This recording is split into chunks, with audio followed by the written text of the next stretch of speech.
శత్రువుకు అపజయము. గమనించవా,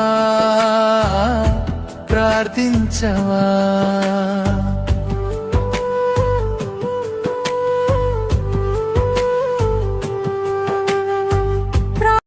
ప్రియులారా, మాలాకి 3:16 చూద్దాం ప్రియులారా. అక్కడ ఒక చక్కగా మాట కనపడింది ప్రియులారా. మాలాకి 3:16 ప్రియులారా. అప్పుడు యెహోవాయందు భయభక్తులు గలవారు ఒకరితో ఒకరు మాట్లాడుకుంటుండగా యెహోవా చెవికి ఆలకించును. మరియు యెహోవాయందు భయభక్తులు కలిగిన వారు ఆయన నామమును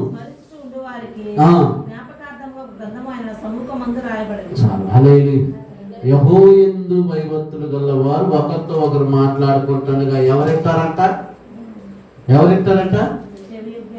ఎవరంటే చెవికి ఆలకించేవాడు దేవుడు. అంటే ఎంత మనసు పెట్టిండు మన మీద చూడండి అండి దేవుడు. అందుకనే ఆ వాక్యం ఎంత బాగుందంటే యెహోవాయందు భయభక్తులు గలవారు ఒకరితో ఒకరు మాట్లాడుకుంటుండగా యెహోవా చెవికి ఆలకిస్తున్నాను. అంటే నా భక్తులు కదా, వీళ్ళు ఏం మాట్లాడుకుంటారని ఎవరు వింటున్నారంట? దేవుడు వింటున్నారంట. అంటే మనం మాట్లాడే ప్రతి మాట ఆయన వింటున్నాడు, రికార్డింగ్ చేస్తున్నాడు. మరి ఏం మాట్లాడుతున్నాం మనం? మన మాటలు ఎలా ఉంటుంది? మన బిహేవియర్ ఎలా ఉంటుంది? మన క్యారెక్టర్ ఎలా ఉంటుంది? మన పద్ధతి ఎలా ఉంటుంది? మన సూపులు ఎలా ఉంటుంది? మన నడక ఎలా ఉంటుంది? మనసులు ఉన్నప్పుడు ఎలా ఉంటున్నాం, మనసు లేనప్పుడు ఎలా ఉంటున్నాం, మనసులు ఉంటే ఎట్టుంటున్నాం, ఒక్కలుగా ఉంటే ఎట్టుంటున్నాం. ఎవరి పిల్లలు ఒకసారి అలా చేయండి. ఎలా ఉంటున్నాం? మందిరంలో ఉంటే ఎలా ఉంటున్నాం, సంఘంలో ఉంటే ఎలా ఉంటున్నాం, బయటికి వెళ్తే ఎలా ఉంటున్నాం, పనికాలు ఎలా ఉంటున్నాం, నీ యొక్క వ్యక్తిగతమైన నీ జీవితంలో ఎలా ఉంటున్నాం, ఎంత ఎవరు చూస్తున్నారన్నమాట? దేవుడు. ప్రియులారా, ఈరోజు ప్రియులారా ఎక్కువగా నేను అంటాం కాదు కానీ ప్రియులారా, టచ్ ఫోన్లు వచ్చిన కానుంచి సంసారం అనే జీవితాలు పతనం అయిపోతున్నాయి. ఈ టచ్ ఫోన్లు వచ్చిన కాంచి ఎక్కువగా భర్త భార్యలు విడిపోతున్నారన్నమాట. ఎక్కువగా గొడవలు అయిపోతున్నాయి అనమాట. ఎక్కువగా సమస్యలు పాలైపోతున్నాయి అనమాట. ఎక్కువగా ఈడాకులు అవుతున్నాయి అనమాట. ఎక్కువగా పిల్లగాలు రోడ్డు ఎక్కుతున్నారు, దిక్కు దోషల స్థితిలో ఉంటున్నారు ప్రియులారా. ఆ సామాన్యుడు వరకు ధనవంతుల వరకు కూడా ప్రియులారా, ఏ కులంలో కానీ, ఏ యొక్క మతంలో కానీ, ఏ ప్రాంతంలో కానీ, ఏ దేశంలో కానీ, ఏ రాష్ట్రంలో ఎక్కడ చూద్దామని ఏదో ఒక సమస్య ప్రియులారా. అంటే ఒకరితో ఒకరు మాట్లాడుకుంటాడుగా యెహోవా చెవికి ఆలకిస్తున్నాడంటే మన మాటలు ఎంత జాగ్రత్తగా ఉండాలి. ఇక దేవుని నమ్ముకున్న వాళ్ళు ఇంకెంత జాగ్రత్తగా ఉండాలి. దేవుని నమ్మున వాళ్ళు అంటే వాళ్ళకి భయం ఉండదు, భక్తి ఉండదు.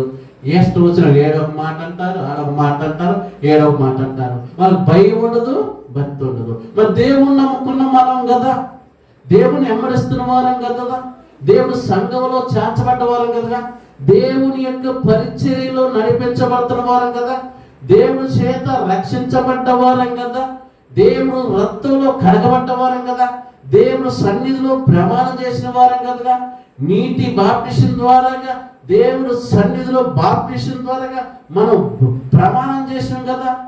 మరి మన యొక్క మాటలు ఎలా ఉంటున్నాయి?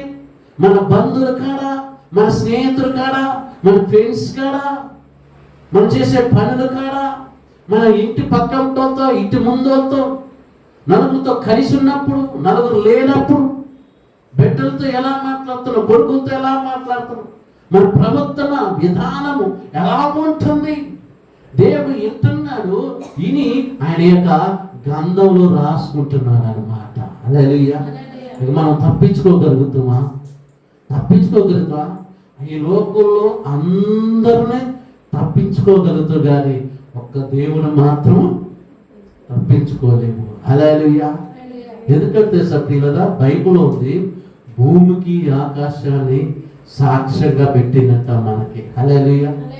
మనం అనుకుంటాం కదా, నేను అన్ని విషయాల్లో తప్పించుకోగలుగుతా, అన్ని విషయాల్లో నేను ఆరి తేలి ఉన్నాను, ఎవరికి కంట్లో పడను, ఎక్కడ దొరకను, ఏ విషయంలో కానీ ఏ పనిలో కానీ నేను చాలా పర్ఫెక్ట్గా ఉంటానంట అన్న వారందరూ కూడా జైల్లో కూర్చున్నారు. హల్లెలూయా. ఎక్కడ కూర్చున్నారు? జైల్లో కూర్చున్నారు. హల్లెలూయా. ఇప్పుడు ఎంత బాధపడతాడు ఒక్కసారి ఆలోచి. దేవుడు ఎంత కుంగిపోతాడు. అరే, నా రక్తంలో కడగబడిన బిడ్డలు కదా, నా యొక్క సంఘంలో చేర్చబడ్డ పిల్లగా, ఏళ్ళ కోసమే కదా నేను ప్రాణం పెట్టింది, ఏళ్ళ కోసమే కదా నోట ఒక్క దెబ్బ తక్కువ 40 దెబ్బలు చంట్రకాలతో తిన్నది, మొఖాన ఊపించుకున్నాను, తలకి ముళ్ళు కిరీటం పెట్టుకున్నాను, ఆకాశానికి భూమికి సెలవులో వేలాడాను. ఏళ్ళ కోసమా? వీళ్ళు నా కొరకు బతుకుతారని, నా సాక్షిగా ఉంటారని, నా యొక్క పడిలో ఉంటారని, నా పరిచర్యలో ఉంటారని, నా సంఘంలో ఉంటారని, నా మందిరంలో ఉంటారని, నా దైవ సేవకులకి సహకారిగా సపోర్ట్గా కలిసి దేవుడు పనిచేస్తారని ఆయన ఎన్ని ఆశలు పెట్టుకొని, ఎన్ని ఆలోచనలు పెట్టుకొని, దేవుడు ఎన్ని కలలకంటూ మనకి ఆరోగ్యం ఇచ్చి, ఆవిష్కారాన్ని ఇచ్చి, అడిగినన్ని అవసరాలను ఇచ్చి, కోరుకున్న కోరికలను నెరవేర్చి ఆయన తిరిగి నీ వైపు నా వైపు చూసినప్పుడు దేవుడికి మనం ఎంతగా దూరమైపోతున్నామో. ఆయన ఒక్కసారి ఏమండి, అప్పుడప్పుడు మనం అంటూ అరే కష్టపడి ఇల్లు కట్టాడ్రా, నేను చెమట కార్చి ఇల్లు కట్టాడ్రా, కష్టపడి నా బిడ్డని పెళ్లి చేశాడ్రా, కష్టపడి నా కొడుకుని ఇంజనీర్ చదివించాను అంటూ ప్రియుడా. మన దేవుడు మన విషయంలో ఉన్నా నువ్వు ఈయటం పెద్ద లెక్క కాదు, ఆయన ప్రాణమే పెట్టాడు. హల్లెలూయా. ప్రాణం పెట్టినోడు ఎంత గొప్పవాడు ఆలోచి. ప్రాణం ఇచ్చిన వ్యక్తి ఎంత గొప్పవాడు ఆలోచి. ఆ ప్రాణం ఇచ్చిన వ్యక్తికి ఎంత విలువిస్తున్నావు, ప్రాణం పెట్టినటువంటి వ్యక్తిని ఎంత ప్రేమిస్తున్నావు, ప్రాణం పెట్టినటువంటి వ్యక్తికి ఎంతగా లోపడుతున్నావు, ప్రాణం పెట్టిన వ్యక్తికి ఎంతగా భయపడుతున్నావు, ప్రాణం పెట్టిన వ్యక్తి ఎదుట ఎంత సాక్ష్యాన్ని కాపాడుకుంటున్నావు, ఎంత పరిశుద్ధంగా ఉంటున్నావు, ఎంత నీతి పరులుగా ఉండగలుగుతున్నావు, ఎంత నిజాయితీగా ఉండగలుగుతున్నావు. ఒక్కసారి మనం ఆలోచన ప్రియులా. తండ్రి కృపాసమున యేసుక్రీస్తు ప్రభు వారు కూర్చొని కూడా మన వైపే ఆలోచన చేస్తున్నాడంట, మన కోసమే విజ్ఞాప ప్రార్థన చేస్తున్నాడంట.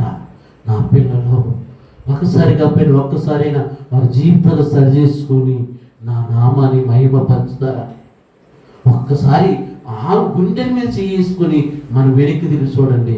యేసు ప్రభు త్యాగం గుర్తుకొచ్చింది, యేసు ప్రభు ప్రేమ గుర్తుకొచ్చింది. మనం ఎక్కడ వారు, ఎక్కడ పుట్టాం, ఎక్కడ పెరిగాం, ఎక్కడ కలుసుకున్నాం, ఈరోజు ఏ స్థితిలో వచ్చి ఏ స్థితిలోకి వచ్చినాం, మన పరిస్థితులు ఏంటి? కోడ కొనుక్కోవటానికి డబ్బులు లేని స్థితిలో ఉన్న మనల్ని ఈరోజు ఏ స్థితికి తీసుకొచ్చిండు? ఒక్కసారి దేవుడి యొక్క మేలులు, దేవుడి యొక్క కార్యాలు, దేవుడి యొక్క ప్రేమను మనం జ్ఞాపకం చేసుకోవాలి ప్రియులారా. ఎందుకంటే దేవుడు ఈ చివరి దినాలలో నిన్ను నన్ను హెచ్చరిస్తున్నాడు ప్రియులారా. ఎవరు హెచ్చరిస్తున్నారో తెలుసా? దేవుడికి భయపడిన గుంపు ఎలా ఉందో, దేవుడికి భయపడ్డ గుంపు ఎలా ఉందో, ఈరోజు నువ్వు నేను ఏ గుంపులో ఉన్నామో ఒక్కసారి ఆలోచన చేసుకోండి ప్రియులారా.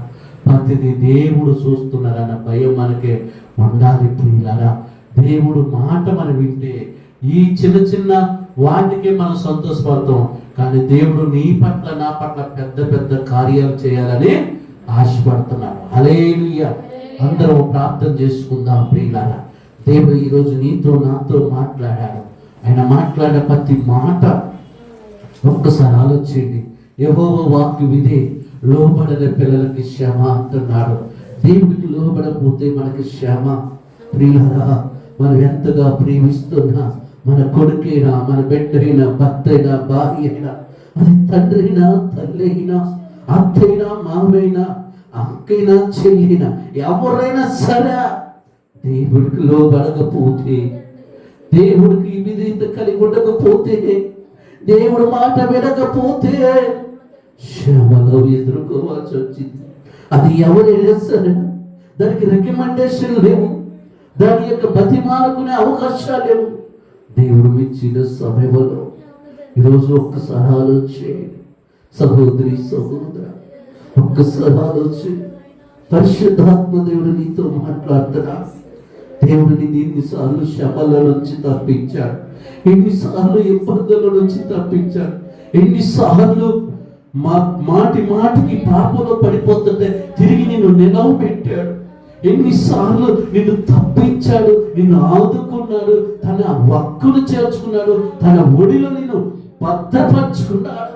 ఒక్కసారి ఆలోచించి సహోదరి సహోదరా, మన దేవుడు ప్రేమ కలిగిన వాడు కాబట్టి ఇంకా మనం క్షమించుతున్నాడు.